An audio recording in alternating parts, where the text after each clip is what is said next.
Ya pemirsa, dalam kurun waktu 15 bulan menjabat Menkominfo, Budi Ari telah melakukan berbagai upaya pemberantasan judol. Namun faktanya malah ada pegawai Komdiji yang justru jadi tersangka karena melindungi situs-situs judi online. Lalu apa yang salah? Kita akan membahasnya bersama dengan Sekjen Projo Handoko dan pakar keamanan cyber Alphonse Tanujaya.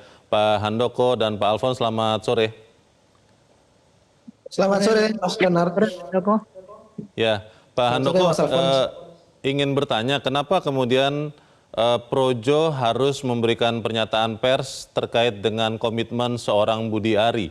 Apakah memang Projo melihat bahwa netralitas ataupun integritas seorang Budi Ari terancam atau seperti apa, Pak Handoko?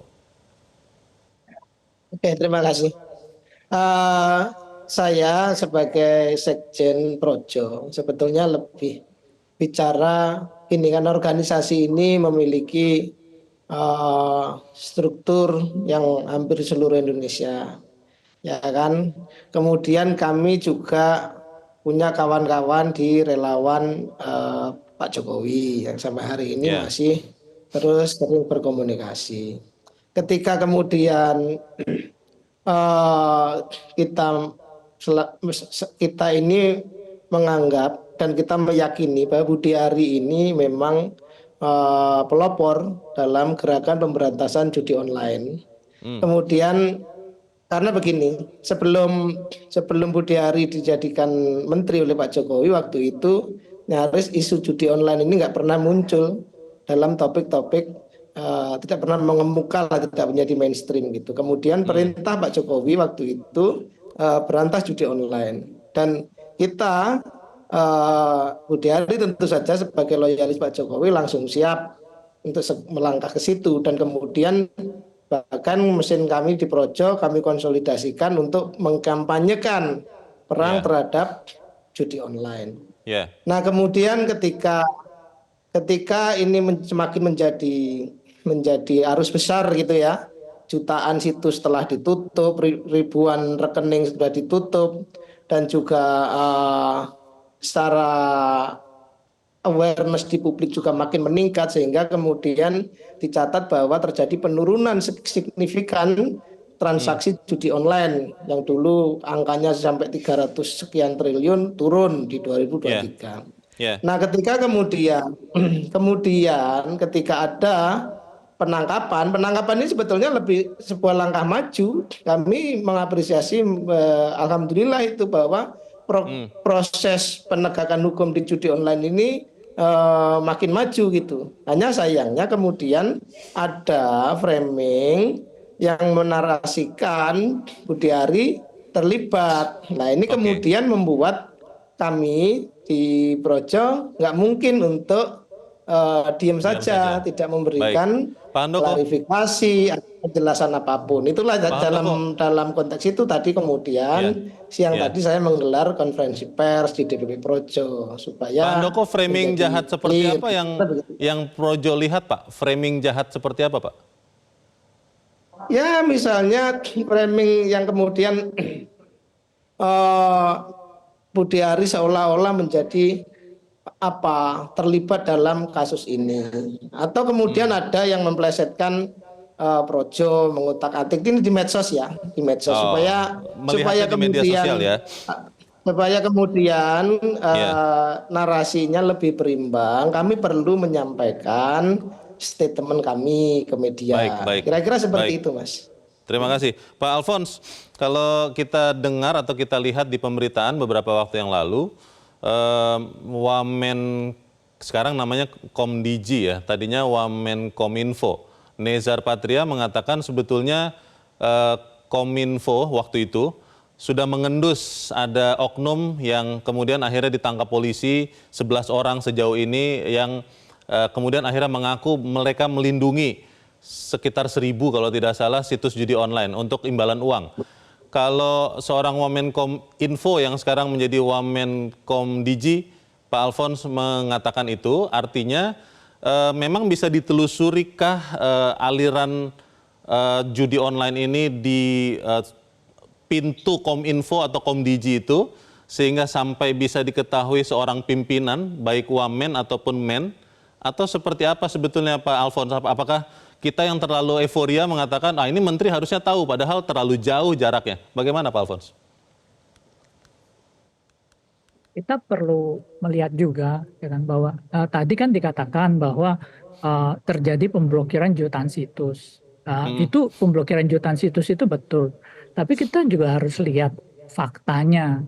Kalau mau blokir jutaan situs tetapi transaksi judi online ini malah makin besar, itu kan jadi satu pertanyaan gitu loh. Harusnya kalau prestasinya besar memblokir jutaan situs lalu berpengaruh terhadap turunnya transaksi judi online yang faktanya Presiden Prabowo sekarang bilang 600 juta, 600 triliun transaksi judi online itu. Jadi itu nggak sinkron. Jadi antara laporan hasil kerja yang memblokir jutaan situs, puluhan juta situs dengan transaksi judi online nggak sinkron. Jadi ada sesuatu yang missing di tengah. Yang missing di tengah ini ya ketahuan hari ini kan bahwa ada tikus di Kominfo, Komtinggi. Di dalam kan? ada oknum. Nah lalu ya jelas kita prihatin dong bahwa ini kok harusnya kamu yang jadi pagar, kamu yang jagain kita, kok jadi kamu makan tanaman gitu loh. Jadi itu yang sangat memprihatinkan, itu poin pertama. Poin kedua kan lalu masyarakat di sosial media mengait-ngaitkan ini dengan mantan Menteri Kominfo, apakah ini temannya atau apanya. Nah cuman kita nggak boleh menduga-duga tanpa ada bukti, tanpa ada fakta. Indonesia negara hukum. Bahwa beliau juga memang menaati hukum ya. Kalau memang polisi ada buktinya, silakan dipaparkan buktinya. Untuk membuktikannya nggak sulit. Ada aliran dana, ada PPATK, lalu ada di dalam proses pemblokiran itu kenapa bisa sampai dibiarkan ada karyawan yang dengan hak sedemikian besar ini sudah diblokir kok dia bisa buka blokirnya, kok malah bisa dilakukan di luar Kominfo di Bekasi gitu. Pak Alfons mungkin lolos Pak, karena kan karyawan Kominfo, sekarang Komdigi kan juga banyak, situsnya kan jutaan ditutup tapi muncul lagi jutaan biasanya. Kan mungkin saja ada kemungkinan lolos begitu Pak, ini bagaimana Pak Alfons? Kalau lolos itu wajar, tetapi ini bukan lolos, ini dijagain. Dijaga supaya lolos? Beda. Dijagain supaya nggak diblokir.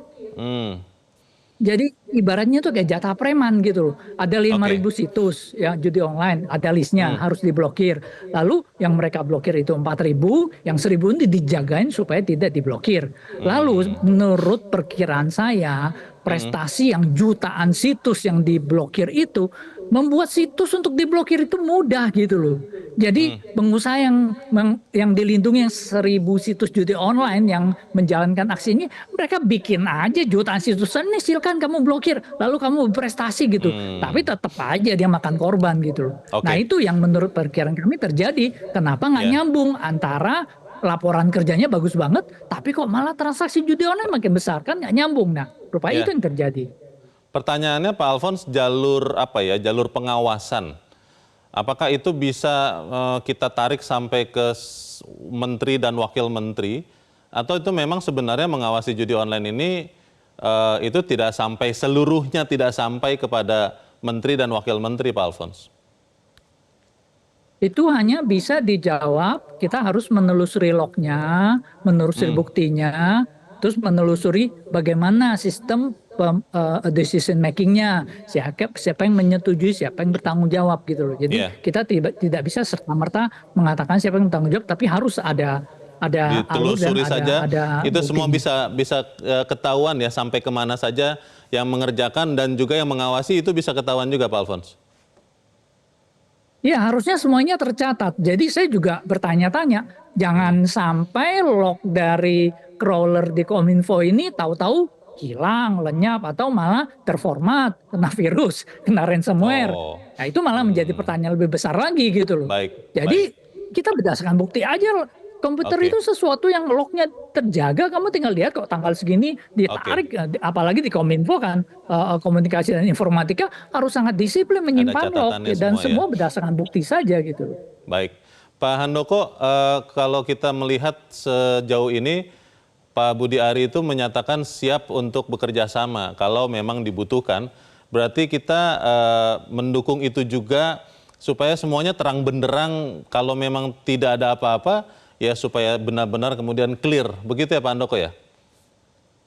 Ya, gini, itu betul bahwa kami dan Projo dan Budi Ari saya tahu dia pada posisi sangat sangat mendukung untuk ini bisa diberantas sampai habis. Cuman memang begini, urusan judol ini kan nggak cuman urusan Kominfo, ya kan? Nggak cuman urusan Komdigi lah, karena ada satgasnya juga yang dipimpin oleh Menko Polhukam kan waktu itu. Terus kemudian ada Polri, ada BSSN, ada PPATK, ini banyak stakeholder. Makanya saya bilang tadi, kalau saya ini sebuah kemajuan yang harus kita apresiasi. Kalau dulu misalnya cuman take down yang kemudian bisa tumbuh lagi, yang bisa dijelaskan tadi oleh Mas Alfons tadi, terus sekarang lebih maju saya lihat. Polisi juga bergerak gitu sehingga kemudian ada orang-orang yang kemudian ditangkap ya kan. Betul. Nah, kami berharap ini jalan terus ini gaspol ini sehingga nanti kemudian bener-bener urusan pemberantasan judi online ini memang akan signifikan hasilnya. Bandar-bandar besarnya, andaikan ada bandar-bandar besar ya sampai bisa ketangkep, sampai kemudian orang nggak punya lagi ruang untuk memainkan judi online ini. Karena bagi kami ini kan concern sekali ke rakyat ya. Ini pengaruh di rakyat kecil itu sangat besar, sangat judul ini. mematikan ya. Karena orang bisa deposit dengan angka yang cukup sedikit, kemudian kita lihat social damage-nya kan banyak yang bunuh diri, ada yang kemudian dibakar istri segala macam gitu. Terima kasih ya Pak kan? Maka kita concern untuk itu, untuk kita terus maju nih memberantas judi online. Pak Alfons, singkat saja Pak, Presiden Prabowo tadi dikutip oleh Menkom DG Mutia Hafid mengatakan tidak boleh ada backing untuk judi online ini. Ini janji yang sangat kuat dan tegas, kita kenal karakter seorang Prabowo. Anda optimis tidak Pak Alfons? Ini akan benar-benar mematikan maksimal lah judi online ini Pak Alfons? Harusnya tanpa perkataan dari Presiden Prabowo pun Indonesia ini negara hukum gitu loh. Dengan tekanan yang sedemikian besar oleh Presiden, ya saya yakin mereka yang bergerak akan ada dukungan. Tapi kita harapkan bisa menangani, karena ini nggak mudah. Ini uang besar dan pemain-pemainnya besar, jadi ya gampang sekali masuk angin. Jadi Satgas ini harus waspada dan melakukan ini dengan sebaik-baiknya. Dan semua berdasarkan bukti dan pendekatan ilmiah. Kita dukung sama-sama pemberantasan judi online. Terima kasih Pakar Keamanan Cyber Alfons Tanujaya dan Sekjen Projo Handoko sudah mencerahkan kami. Selamat malam Bapak-Bapak. Jelajahi cara baru mendapatkan informasi. Download Metro TV Extend sekarang.